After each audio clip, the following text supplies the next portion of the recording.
You need to face it. Your podcast sucks. Yep. We've all experienced a time where we have recorded an episode and then we look at it and we're like, ouch, that wasn't any good. How do you handle that? What do you do with that? Well, that is what we're going to talk about this week. And hopefully, this podcast doesn't suck. Stay tuned.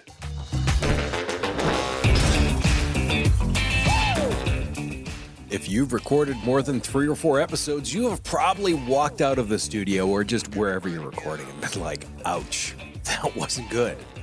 Now, there's a couple of things that you can look at with that. There's a couple of ways to handle it. And what we want to do today is we want to look at how you handle those things. And I mean, what do you do with it? I mean, really?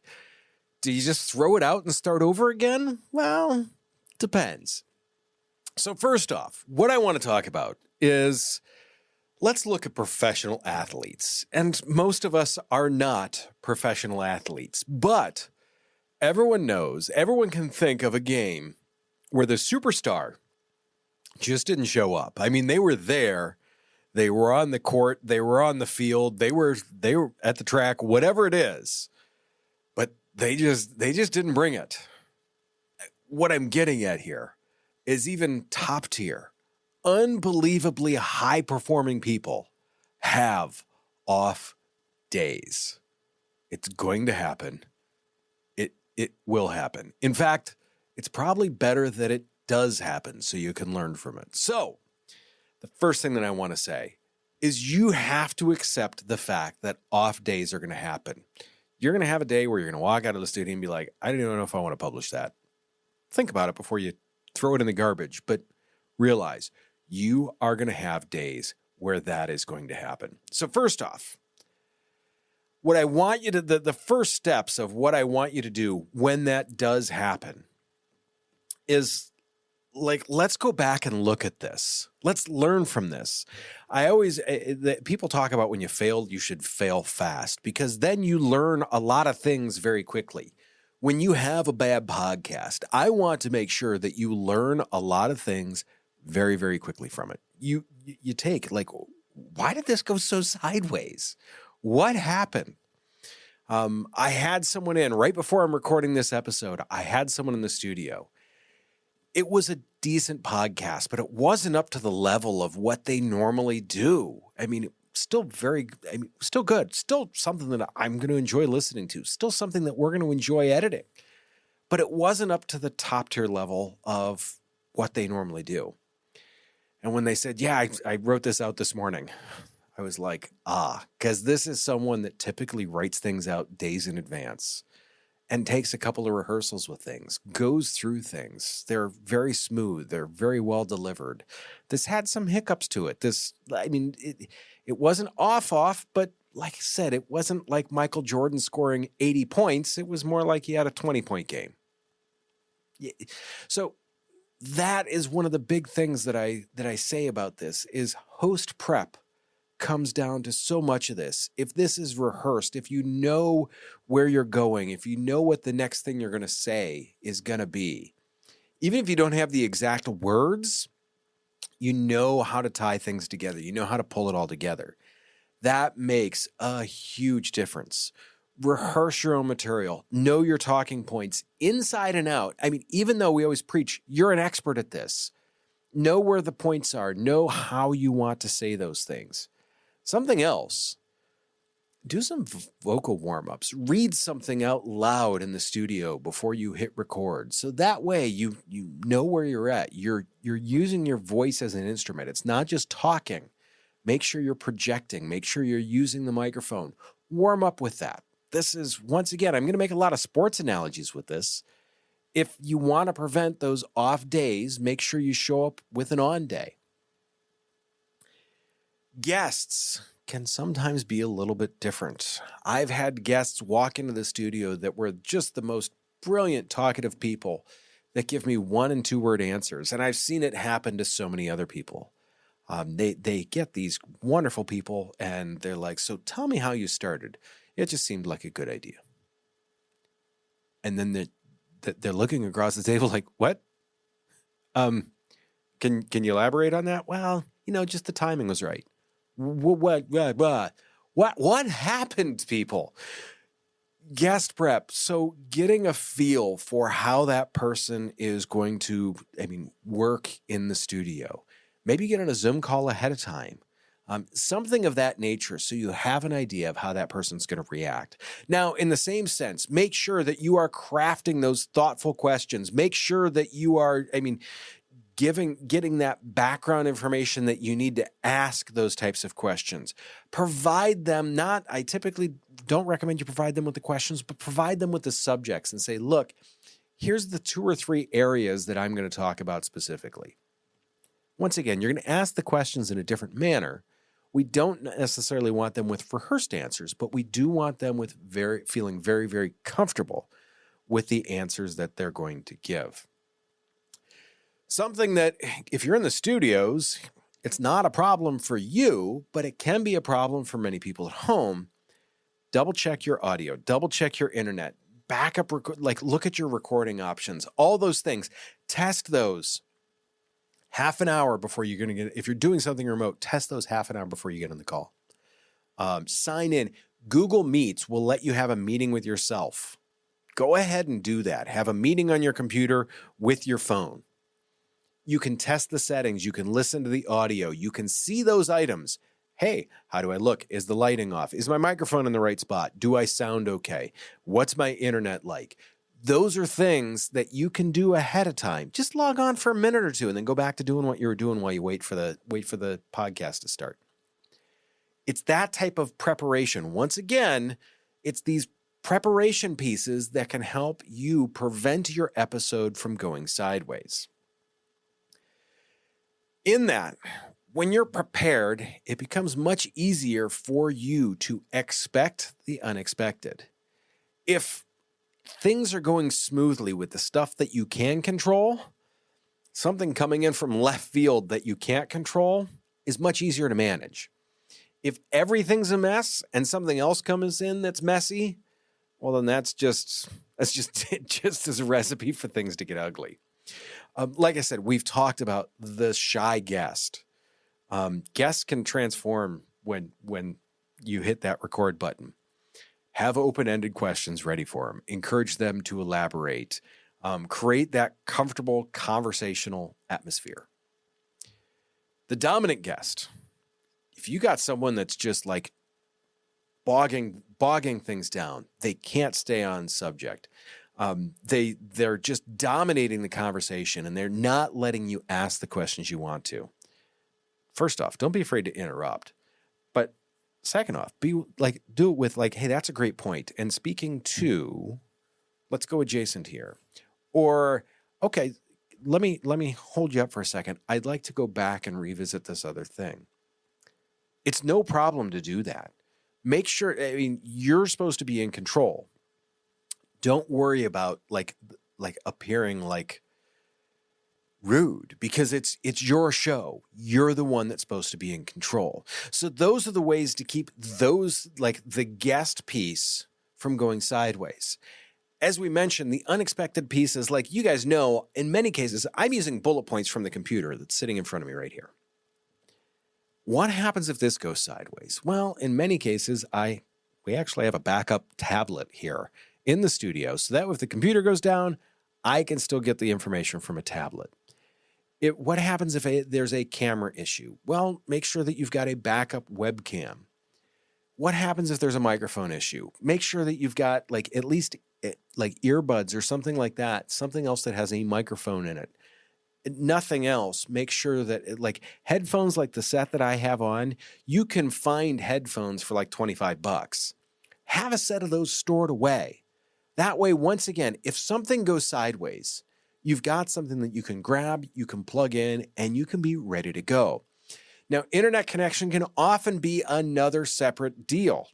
If your internet connection goes sideways and you're recording in something like Riverside or whatever, Riverside does a pretty good job of compensating, but sometimes if your internet connection is just dropping out all the time, it may not work. Look to see if you can hotspot your phone and use that as an internet connection. This is why we typically say don't podcast from out in public. I realize there's some times where you have to be in an airport, you have to be someplace, whatever. It happens. But do your best to make sure that you have a backup for some of these things that can go wrong. An additional webcam that you can throw in a bag is like $20. May not be the perfect webcam, but it's there. Same thing for lighting. We have some backup lighting in the studio if we need to. It's all those little things that add up. We've also, because we've got 10,000 cables over there, for anyone that's been in the studio has seen all the wires that we have here. We've got backup HDMI cables. We've got backup audio cables. We've got backup XLR cables for like the microphones. There's an extra mic in here in case we get a microphone that goes bad. There's backups for so many things. Make sure that you feel confident and ready. So that way, like I said, if something goes sideways, you don't have to worry about it. What happens if you start out the episode and you realize this is just sideways? This is bad. This is just, I don't know if I can release this. The sooner you realize that, the better. In many cases, if you realize that with a guest, take a couple of minute breather. Stop recording, take a 5 or 10 minute break and realize, hey, we need to reset. I don't think I started that out right. Get up, walk away from the computer, gather your thoughts, do things like that. Like I said, take that 2 minute break to reset things. That can in so many cases make it so you can, like I said, restart and start now on a better foot because now you know what to expect. The other thing is, like, if you're deep into an episode and you think, oh, we've got a really weak spot on this, shift gears. If a person's not talking well about a topic, move to a different topic. Go someplace else. Look at something different. But really look at how you can transition out of that topic. Don't force it. Transition out of that topic into the next topic. It may be the number one thing that you want to talk about, but realize that, hey, you may need to go another direction with that.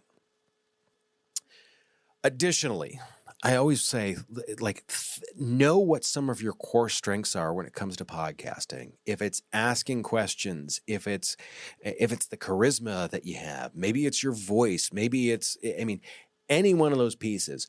Lean on your strengths. If you feel it's going sideways, make sure that the one thing that you do really well is still going well. The other things that you don't do as well, it can help cover those up a little bit. An example of that is if you have an area that you specifically know that you're good at talking about, make sure you talk about that a little bit more. So let's say you do an episode and it sucks. It's the one that sucks. It's just the worst thing ever. We've all had those episodes where as soon as we're done hitting record, we stop and we pause and we think, I don't know what to do with this. Even challenging recordings have good material to them. You may not be able to release the entire podcast, but I am sure that there are snippets in there that are still very, very, very good. Go find those snippets. Go use those snippets. Maybe there was just a subject in your podcast that was like, you say, look, we're going to record for half an hour. And you recorded for, your podcast is normally let's say 25 minutes long. You recorded for half an hour and there was 10 minutes that was just garbage. Look, you may have a 12-minute episode this week. It's okay. Don't just put out terrible material just to be, don't think I have to be this amount of time. If it's only good for 12 minutes, only put the 12 minutes out. There's programs that will remove awkward pauses, stuff like that. This is where when we say, look, call us to help you edit that down. We'll figure out what sections need cut out to make this a usable podcast again. If you have technical issues, depending on, let's say the internet cuts out halfway through, we can edit around that. You can edit around that. There's ways to do that. With audio, there are, and I've talked about this in another podcast, there's all sorts of tools now to help if your audio, like let's say there's some background noise. There's some ways to get that background noise out of there. There's some ways to pull some of that information from that. You can get help with these items in order to take something that may not have been quite what you hoped for and turn it into something a little better. The last thing that I want to talk to you about, well, it's going to be the second to last thing because I've got a bigger conclusion here, but really is when podcasts go well, everyone's like, hey, that went well, but no one thinks about why it went well. Because when we have a bad one, we're like, that went sideways, and we get stuck on why it went sideways. I want you to make sure that when you have a good podcast and you have a bad podcast, you spend equal amounts of time thinking about those after the fact and saying, look, why was this good or why was this bad? There's got to be some self-reflection there. Wow, I can't talk today. Maybe this is my podcast that sucks. Take that honest assessment of what went wrong and what you can do to make it better. The other thing is seek feedback. I want to put a caveat in there, though, selectively. We've all got those supportive friends that are, oh, no, the podcast was great. You need a friend that is going to give you the straight truth. It needs to be a trusted colleague that you know has your best interests in mind and isn't afraid to hurt your feelings a little bit, because they know in the long run, that is what you need. Find someone that is willing to say the hard things to you. I had someone the other day say, hey, look, I'm asking you this because I know you'll be honest with me. And the response I had to that was kind of tough. I gave it to them straight up, and they kind of looked at me like, ouch, that hurt. But that was a good thing. So make sure that when you get feedback, you're getting it from people that are giving you honest feedback. Because, and I'm going to tell you, your mom's probably not the one that's going to give you the honest feedback. She's probably going to be the one that says, oh, no, you were wonderful. Make sure that you set up a plan to whatever the feedback you get and the self-reflection you do. Make sure you are setting up a plan to implement changes from that. If you get this self-reflection, if you get this honest feedback and you just, okay, great, thanks for the feedback, and then just go about your merry way, what was the point? So make sure that you are doing things to integrate that feedback that you're getting into the podcast. Now, I tell people this should always be an evolution. Don't make big sweeping changes in one shot. If you get some feedback like, hey, maybe talk a little slower. Don't suddenly talk in a slow tone like that. No, just adjust some things a little bit. It's small adjustments. It's a bunch of small adjustments that make the biggest difference.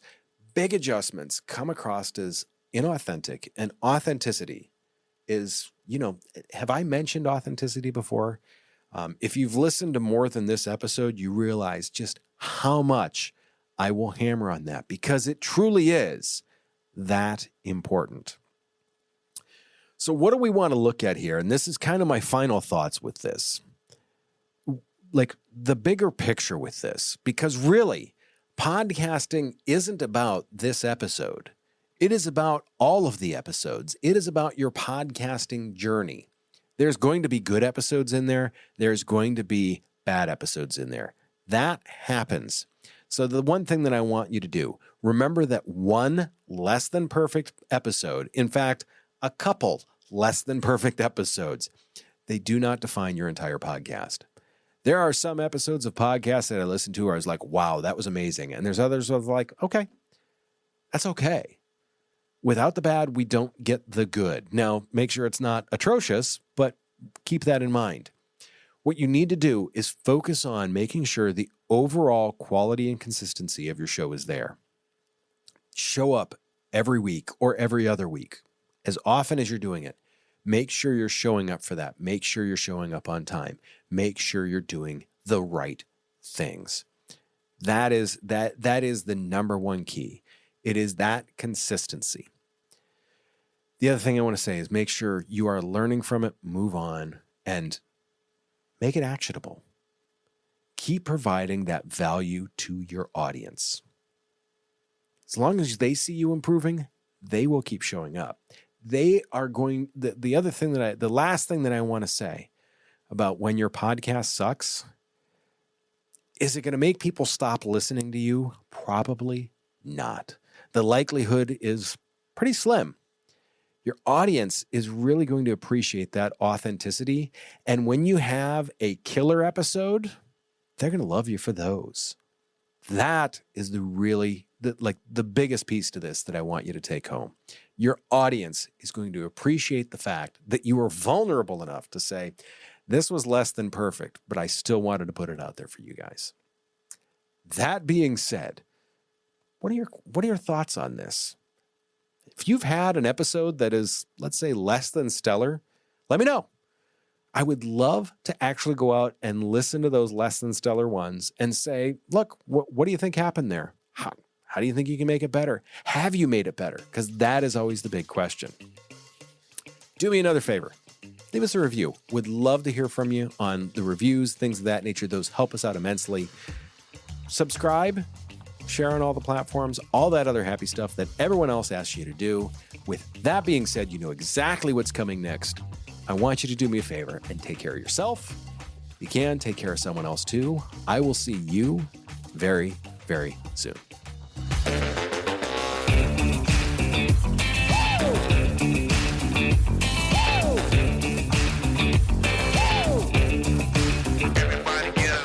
Creating engaging content can feel overwhelming, but it doesn't have to be. That's why I'm excited to share our Stomping Podcasting newsletter. You'll get actionable insights and expert tips straight to your inbox.